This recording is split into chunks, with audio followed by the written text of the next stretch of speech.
Alright, in this video I'm going to share with you some really powerful ideas and concepts which have been very transformational and powerful for me over the last month or so, and I think will do the same for you, and as a result can really improve and transform the nature of your romantic relationships and your relationships with many of the people in your lives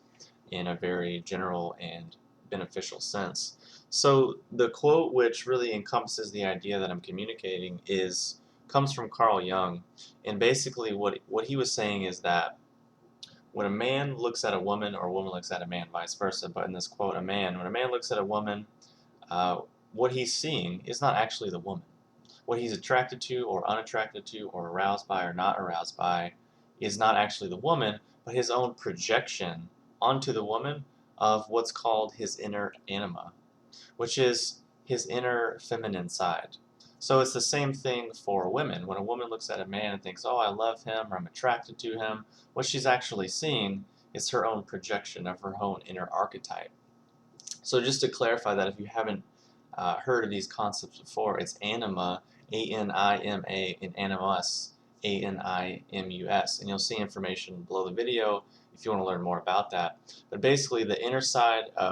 feminine side, or the inner feminine archetype of a man is the anima,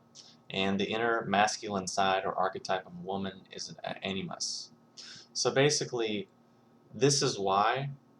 in a psychological sense, in an archetypical sense, why we sometimes get in the same relationships over and over, or why we tend to attract the same people, is because what we're attracting, what we're looking for, and what we're projecting out is us, is what's happening in our head. So what's happening in our head is what's determining what's coming to us in the external world.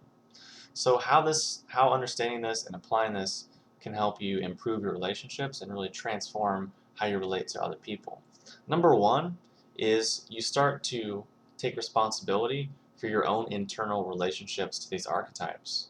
Meaning a lot of people get jaded and say, oh, well, all women are this way or all men are that way, and I'm not good in relationships, or just some line of thinking which is inherently negative and limiting, when in reality that's just saying, you know what, all this stuff outside of me has all the power and is making me feel this way. There's nothing I can do. That's basically what that's saying. So a way to take responsibility for that is to realize that what you're seeing in the outside world, what you're seeing from the opposite sex or the same sex, depending on your relationship, is your own inner archetype of either your feminine side or your masculine side, which you're then projecting out. So it's not the relationship with the other person that's messed up, it's your own relationship inside of yourself with that archetype, which is messed up or imbalanced. So number one, you start to take responsibility and realize that, hey, actually it's not about this other person, it's about me and my own psyche and how I'm relating to these archetypes. Number two, this can help us to let go of really kind of romantic or storybook ideals, meaning the idea that someone's just going to show up one day and then from that day on our lives are just going to be perfect, or it's going to be just this magical thing. Which what happens is, we get into relationships and we think, oh my god, this person's amazing, all this new stuff, and then after a few months or 6 months, that cloud kind of moves away and all of your patterns start to come up, all of their patterns come up, and you're like, wait, how did I get here? But in reality, it's always where you were because you didn't deal with these archetypes or those patterns. Which then, once we start to break through these kind of romantic ideals or storybook ideals, means we can quit looking to other people to fix us or save us or complete us. Because contained within all of those stories is that someone's going to come along and then everything's going to be perfect, which is just really an illusion,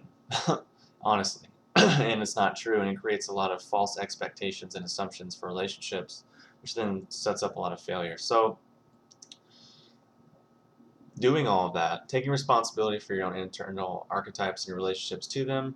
helping to just let go of these kind of ideals that how we think things should be or must be, and then quit looking to other people to fix us or save us or complete us, that then takes the pressure off of ourselves, takes the pressure off of the other person, and allows them to just be and just be themselves, and allows then for actually more space for love and respect and appreciation to flow into, because we're not having this we're not leaning on someone saying, oh, well, I need you to do this, I need you to do that, I need you to do this, I need you to do that, because my happiness is dependent upon you. No, happiness, the relationship, and the stability of such is related to dealing with these inner archetypes. Lastly, you can't give what you don't have. If you don't understand or have balance within yourself when relating to these archetypes, then how can you give that to someone else? And how can you expect someone else to give that to you? So another way to look at that is if you're full of hatred and negativity and depression, you really have no space for love, so how can you give that to anyone? So energetically, materially, physically, spiritually, all of that, you can't give what you don't have. And if you're not balanced, you're not in touch with these archetypes in yourself, you're not figuring yourself out, working on yourself, how can you give that to someone else, and how can you expect to receive that from someone else? So these are all things that have been coming up for me over in the recent times, and things that I've been really thinking about and examining and applying to my own life, just for growth and just for not wanting to keep repeating the same patterns and being in the same relationships and attracting the same people, just wanting to grow and move past the past basically, and just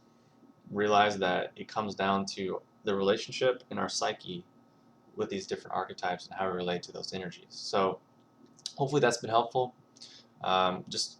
It's a lot of information in there, I know, so you're just gonna have to like think about it, let it mull over in your consciousness, plant the seed, and let that sprout up. And I'm very, very confident that when you apply and understand the ideas, it can really change, transform, and even improve your relationships to a pretty powerful degree. So if you have any questions or comments, post them below, and I'll talk to you soon.